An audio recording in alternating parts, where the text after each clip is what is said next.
오늘은 유다왕 므낫세 왕에 대한 말씀입니다. 그는 12세의 왕이 되어서 55년간을 통치했습니다. 유다와 북이스라엘, 이 통틀어서 가장 오랫동안 통치한 왕이었죠. 그렇지만 동시에 열왕기에서는 역사상, 유다 역사상 최악의 왕이라고 평가받은 왕이기도 했습니다.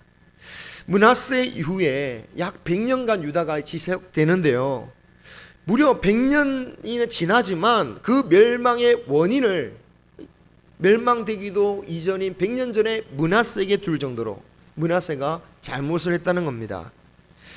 므낫세 왕의 아버지는 누굽니까? 히스기야 왕이잖아요. 다윗 이후로 가장 훌륭하다는 히스기야 왕이었습니다. 그리고 이 므낫세가 죽고 나서 그 아들이 한 2년 통치하다가 죽고 손자가 왕이 되는데, 그 손자가 누구냐면 또 히스기야만큼 위대한 요시야 왕이었어요. 그러니까 이스라엘 유다 역사상 훌륭한 그 왕이 양옆으로 배치되는, 어찌 보면 유다의 황금기가 되어야 되는 그 시점에 이 므낫세의 악행으로 말미암아 유다가 멸망하는 그런 원인이 되었다라는 거예요. 그가 지은 범죄들을 보면 선대 유다 왕들 중에 나쁜 짓을 한 그 왕들의 모든 잘못을 다 저지릅니다. 바알, 아세라, 일월, 성신 같은 우상들을 섬기기 위한 산당들을 무수히 지었고, 그것도 모자라서 성전에 우상 제단을 쌓았고요, 그리고 자신의 아들을 우상의 제물로 바치기도 합니다.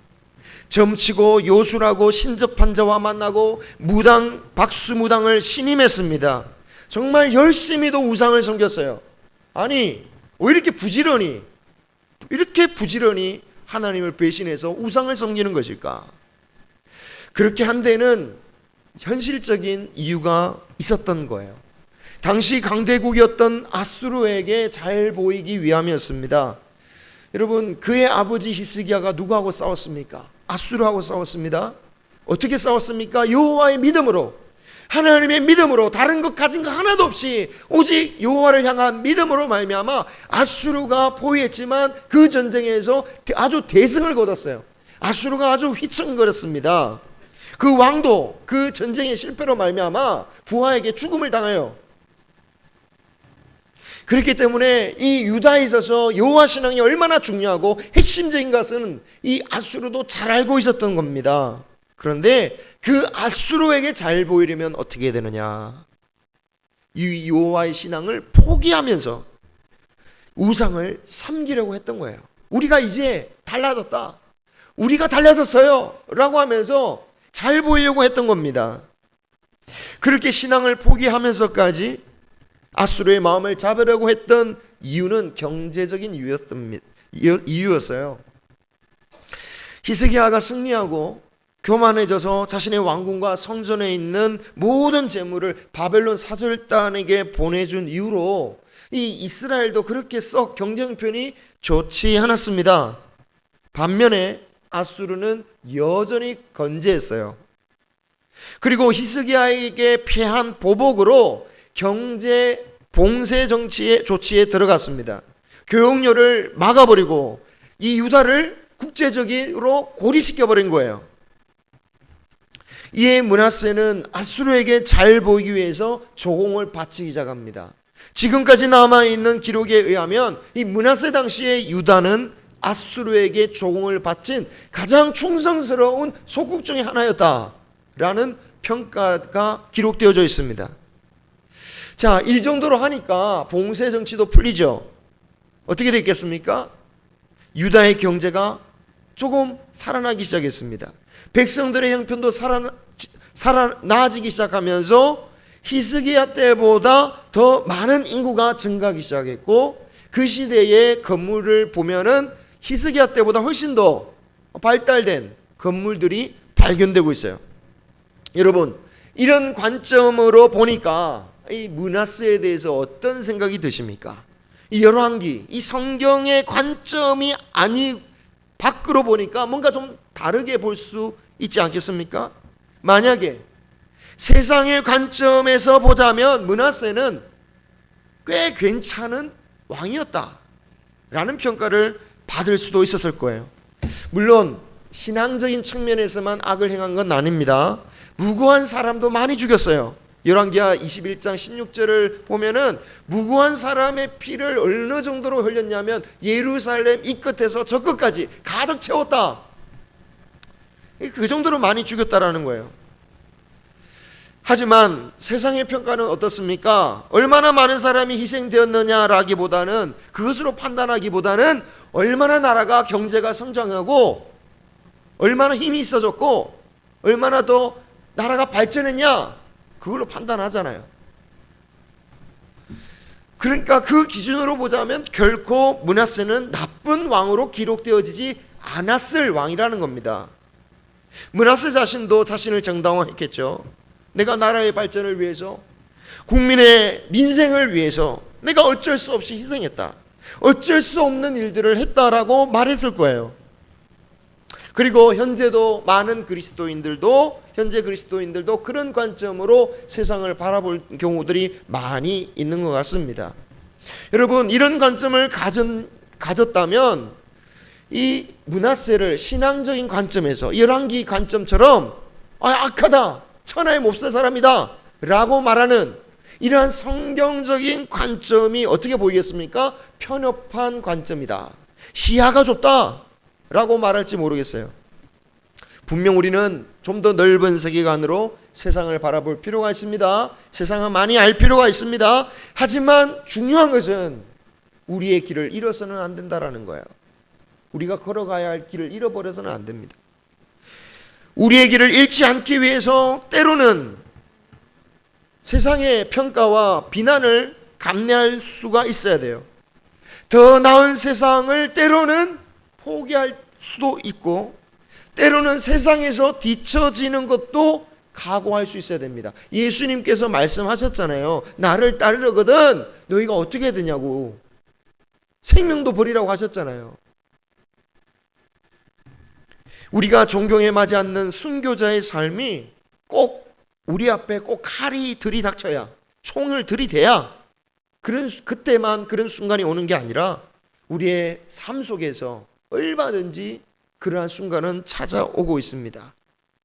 신앙의 길을 가기 위해서 때로는 뒤처질 걸 각오하기도 하고 포기할 줄도 아는 신앙이 되어야 되는 거예요.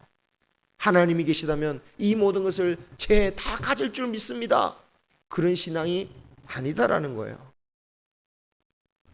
세상을 포기할 수 없어서 세상에 뒤처지는 것에 대해서 참을 수가 없기 때문에 세상이 요구하는 대로, 세상이 그 요구하는 대로 살아서, 그래서 정말 결국에는 하나님을 잃어버리는 삶을 살아간다면 결국 우리는 므낫세가 걸어간 그 길을 그대로 살아가는 것이고, 열왕기를 통해서 므낫세가 악평을 받은 것처럼 똑같은 심판을 받을 수밖에 없는 것이다 라는 겁니다. 바라기는 오늘 이 말씀이 우리 삶을 잘 인도하시는, 안내하는 표지판이 되기를 소망합니다. 생명의 길로 가게 하는 이 표지판이다라는 거예요. 저는 그것을 설교하고 있습니다. 물론 내비게이션 말 잘 듣지 않고 심지어 지도도 보지 않고 오직 나의 감만 믿고 가는 사람들도 있죠. 말씀의 표지판을 보고도 수정하지 않는 자들이 많습니다. 므낫세도 마찬가지였어요. 므낫세가 하나님의 말씀을 듣지 못했기 때문에 타락한 게 아닙니다. 하나님께서는 많은 선지자들을 이 므낫세에게 보내셨어요. 좀 더 정확하게 말하자면 열왕기하 21장 10절을 보시면 찾지 않으셔도 돼요. 그냥 들으시면 됩니다. 모든 선지자들을 보내셨다라고 표현하고 있어요. 모든 선지자들. 그러니까 제대로 하나님 말씀을 전하는 선지자라면 하나님께서 그 선지자들을 싹 끌어모아가지고 다 보내신 거예요. 하나님의 말씀을 들으라고, 총 출동시켜서 말씀 좀 들으라고. 뭐라고 하셨냐면 이렇게 꾸짖는 겁니다. 어떻게 다른 이방인들보다 더 악하게 살아가느냐고. 이렇게 살면 예루살렘과 유다에 재앙을 내리실 것이고, 저 멸망당한 북이스라엘과 그 멸망당한 아합의 집안처럼 그 집안을 심판했던 저울추를 똑같이 이 예루살렘과 유다에다가 저울추를 달아보겠다, 평가를 해서 재앙을 내리겠다라고 하셨던 거예요. 이렇게 경고하시는 이유가 뭡니까? 돌이키라는 거예요. 회개하라는 겁니다. 경고의 목적은 돌이키라는 거예요. 돌이키면 사는 겁니다. 낭떠러지 직전까지 갈지라도 경고 표시를 딱 보고 더 이상 가면 안 된다 라는 표시를 보고 멈출 수만 있다면, 돌아선다면 살 수 있는 것입니다. 하나님은 다윗과 히스기야를 생각해서라도 선지자들을 총동원해서 수없이 경고하셨어요. 요즘으로 치면 정말 많은 목사님들을 통해서 권고를 받은 겁니다. 하지만 그 많은 선지자들의 많은 말씀이 그의 귀에 들어갔지만 그 말씀을 받지 않습니다. 왜? 자기의 중심은 있거든요. 자, 현실을 봐라. 지금 나를 지지하는 사람들을 봐라. 실제로 선지자들은 경고했지만 그때 당시 대부분의 사람들은 어떻게 여겼을까요? 아마도 이런 므낫세의 악행을 지혜롭게 여기고 동조했다라는 것을 오늘 역대하 33장 9절 마지막 9절 말씀을 우리 말씀 바로 앞에 있는 말씀을 보면 알 수가 있어요. 한번 보십시오. 유다와 예루살렘 주민이 므낫세의 꾀임을 받고 악을 행하였다라고 말하고 있습니다. 그래서 심지어 이전에 하나님께서 그 가나안 땅에서 쫓아내셨던 그 주민들보다 더 악한 일을 했다라고 그래요. 왜 므낫세의 꾀임을 받았을까요? 므낫세의 정책대로 하니까, 당장 잘 사니까, 이게 정말 좋은 방법이구나, 그 길을 함께 걸어가고 지지했다라는 것입니다. 하지만 세상의 역사는 이런 사람의 지혜, 꾀에 의해서 이끌려가는 것이 아니라 하나님께서 운행하시는 거죠. 잠깐은 이 므낫세의 꾀로, 좀 더 높여 말하면 므낫세의 정책으로 번영을 좀 이룰 수 있을지라도, 그러나 그 꾀가 결국 유다를 멸망케 했다라는 거죠. 므낫세 이후 요시야 왕이 그렇게 하나님을 기쁘시게 하기 위해서 종교 개혁까지 하면서 헌신하였지만, 열왕기를 보면 하나님께서 므낫세로 인하여 생긴 하나님의 타오르는 경로를 유다로부터 돌이키시지 않았다라고 말씀하신 만큼 므낫세에 대한 분노를 하나님 너무나도 많이 일으켰다라는 거예요. 그런데 역대기에서는, 열왕기 말고 역대기, 우리가 말씀을 참고로 삼는 이 역대기에서는 므낫세 인생에 있어서 놀라운 반전이 일어납니다. 하나님께서 이렇게 악한 므낫세의 기도를 들어주시사 회복시키는 장면이 나오는 거예요. 열왕기에는 없어요. 그냥 나쁜 왕으로만 끝나고 있어요. 그런데 역대기에서는 므낫세가 회개했다는 내용이 나옵니다. 그것을 보면서 어떻게 된 거야? 성경이 뭔가 잘못된가? 라고 생각할지 모르겠지만 기록 목적에 따라서 이렇게 나온 거예요. 열왕기의 기록 목적은 왜 유다가 멸망할 수밖에 없었는가? 그 죄에 대해서 기록된 말씀이라고 한다면, 역대기는 그렇게 멸망하였지만 그럼에도 불구하고 하나님께서 이 유다 백성을 향한 회복의 계획을 가지고 계시다. 그 회복의 역사는 어떻게 일어나는가에 대한 관심이기 때문에 그 목적에 따라서 회개의 장면을 넣은 것으로 보여요. 자, 그토록 악했던 므낫세가 도대체 어떻게 하나님께 되돌아왔는가? 환난 때문이죠. 환난. 그것도 므낫세가 그토록 의지했던 아수르를 통하여 환난을 당하게 됩니다. 역대하 33장 11절을 보면 아수르 왕의 군대 지휘관들이 그를 사로잡아 쇠사슬로 결박하여 끌고 가서 환난 겪게 하셨다라고 말하고 있습니다. 성경에 잡히게 된 배경에 대해서 설명이 나오고 있지는 않지만 당시 역사적인 상황을 보면 아마도 므낫세가 섬기던 그 아수르의 왕권이 바뀌면서, 정권이 바뀌면서 그런 수모를 당한 것 같아요. 이런 경우야 뭐 비일비재하지 않겠습니까?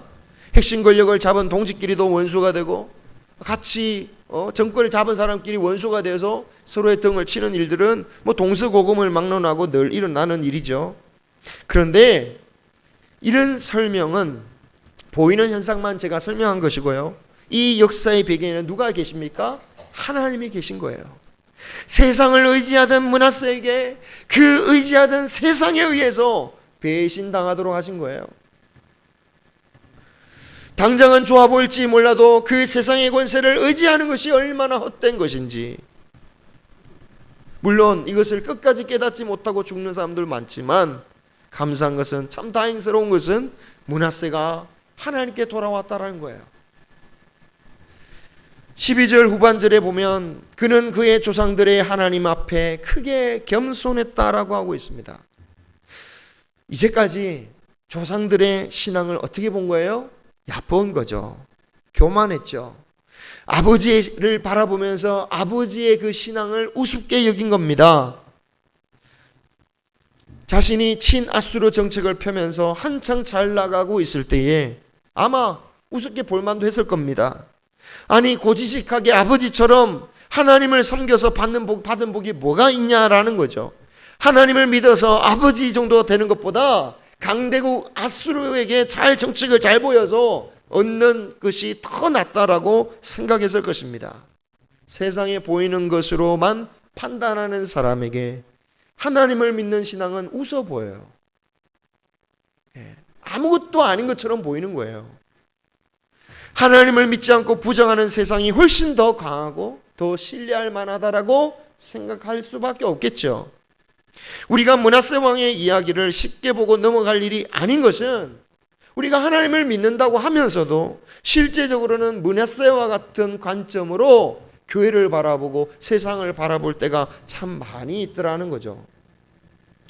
우리에게는 신앙적인 관점보다는 세상의 관점이 더 객관적으로 보입니다. 더 넓은 세계로 보여요. 그렇죠? 열왕기의 평가가 어찌되었던 세상적으로는 므낫세가 훌륭할 수도 있다.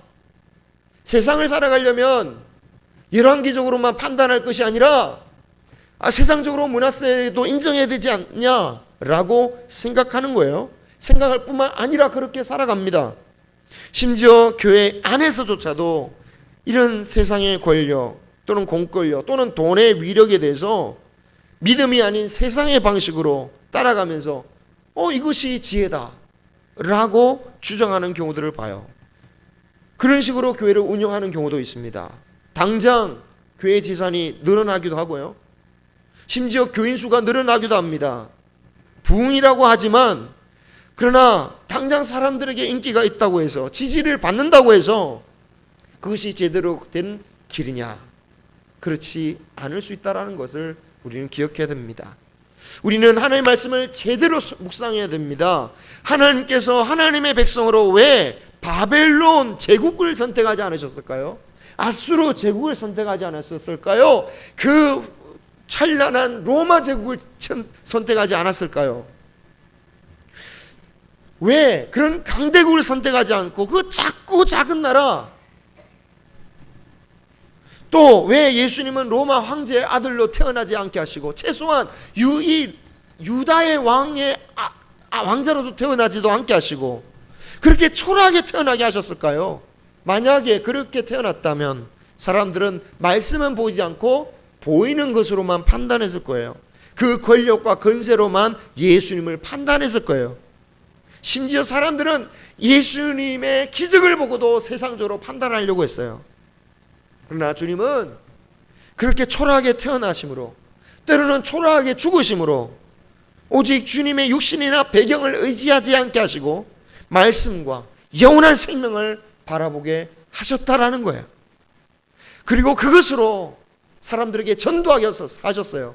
기적으로 전도하게 하신 것이 아니라 미련해 보이는 복음을 가지고 전도하게 하셨다는 거예요. 왜? 영생을 보도록. 므낫세도 그가 추구하던 세상의 권력과 권세가 다 허물어지고 나니까, 자기가 기대었던 그것이 나를 배신하고 나니까 더 이상 기댈 곳이 없으니까, 정말 기댈 곳이 없으니까 하나님이 보인 거예요. 자신의 유일한 소망, 이것은 내 아버지가 믿었던, 내가 엿보았던 그 하나님에게 있구나. 그리고 그 앞에 겸손하게 무릎 꿇었던 것입니다. 때로 하나님은 고난을 통하여 우리의 세상적인 관점을 무너지게 하시고 신앙적인 관점으로 회복시킬 때가 있습니다. 내 힘을 의지하고 내 지혜를 의지하고 내 계획을 의지했던 거, 이것을 다 무너뜨리시고 그게 아니었구나. 하나님께 소망이 있구나. 고난을 주셔서 우리의 관점을 조정해 주시는 거죠. 세상의 지혜와 물질을 의지하던 것에서부터 이젠 하나님만을 의지해야 된다라는 것을 때로는 질병을 통해서, 때로는 재난을 통해서, 우리가 어찌할 수 없는 일들을 통해서 나타나시게 한다라는 겁니다. 주님이 오실 마지막 때가 될수록 이런 고난과 재앙을 더하시는 이유가 무엇이겠습니까? 능력이 없어져서? 그렇지 않습니다. 우리의 연수가 다 되어 우리가 젊을 때 의지하던 육체나 또는 물질이나 심지어 사랑하는 가족조차도 우리의 마지막 순간에는 우리의 의지가 되지, 의지할 수 없게 하시는 이유가 무엇일까요? 오직 우리의 시선을 하나님께 고정시키라는 것입니다. 감사한 것은 우리가 주님을 바라보는 순간 하나님께서 하나님의 구원의 역사가 시작되더라는 거죠. 므낫세가 하나님 앞에 기도하니까 하나님께서 므낫세를 회복시키는 역사를 진행하십니다. 그를 다시 예루살렘에 돌아오게 하시고 왕위에 오르게 만드셔요. 그러면 우리는 이런 생각합니다. 므낫세가 정말 철저하게 계획에 기도했구나. 그런데 여러분, 말씀을 가만히 보십시오. 기도 내용 자체는 안 나옵니다. 그런데 주님께서 그 기도를 들어주사 예루살렘을 돌아오게 하시고 다시 왕위에 앉게 하셨다. 기도를 들으시고 왕위에 오게 하시고 예루살렘에 오게 하셨다. 무슨 말입니까? 기도의 내용은 딴 게 아니에요. 저를 돌려주십시오. 제 자리를 돌려주십시오. 그리고 하나님께서 그렇게 해주시니까 13절, 그제야 여호와께서 하나님이신 줄 알았다. 무슨 말입니까? 처음 기도는요, 정말 하나님이 정말 여호와가 하나님이십니까? 참신입니까? 그런 확신 가운데 기도한 것도 아닌 거예요. 일어난 순간을 보고야 알은 거예요. 믿음의 기도 아닌 겁니다. 정말 어쩔 수 없이 하나님을 볼 수밖에 없으니까 하나님을 바라봤는데 하나님께서 그 기도를 들어주심으로 말미암아 므낫세가 깨닫게 된 거예요. 어쩌면 어떤 이들은 므낫세를 너무 쉽게 용서해 주셨다라고 할 수도 있습니다. 므낫세의 죄가 얼마나 무거운데요. 랍비 문헌에 따르면 므낫세가 이사야 선지자를 톱으로 썰어 죽여요. 이사야 선지자를 톱으로 썰어 죽인다니까요. 천하의 나쁜 놈 아닙니까? 그런데 하나님께서 이렇게 쉽게 용서해 주는 게 웬 말입니까? 그런데 여러분, 하나님의 용서는 결코 가벼운 것이 아닙니다. 왜 가볍지 않습니까? 그 용서가 가벼운 게 아니에요. 용서하시기 위해서 하나님은 자신의 아들을 죽게 하셨잖아요. 이 세상에 어떤 죄도 하나님께 용서받지 못할 죄가 없는 이유는 너무나도 같이 그 예수 그리스도의 귀한 그 보배의 피가 우리를 위하여 주님께서 내어 주셨기 때문에 하나님께서 용서해 주시는 것입니다. 평생 아꼈던 므낫세도, 그렇게 하나님 믿는 자들을 핍박하던 그 므낫세도 하나님께 시선을 돌리니까 하나님께서 그를 돌아봐 주셨습니다. 이런 하나님의 은혜를 받은 므낫세는 변합니다. 그가 예루살렘에 돌아오면서 이제까지 세웠던 이방 신들과 우상 제단들을 다 예루살렘 밖으로 다 던져버리고 여호와의 제단을 보수하고 제사를 드리며 온 유다로 하여금 여호와를 섬기라고 명령하죠.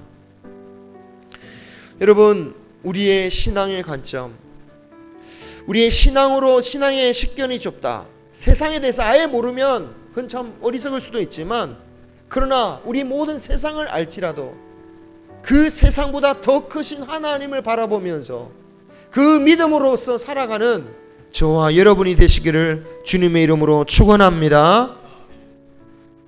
세상을 가지고 싶어서 세상대로 살지 말고 하나님을 따름으로 정말 역사를 이끄시는 그 하나님에 의해서 놀라운 축복을 받는, 그것이 우리의 살 길인 것을 믿고 그 길 따라가는 저와 여러분이 되시기를 주님의 이름으로 축원합니다.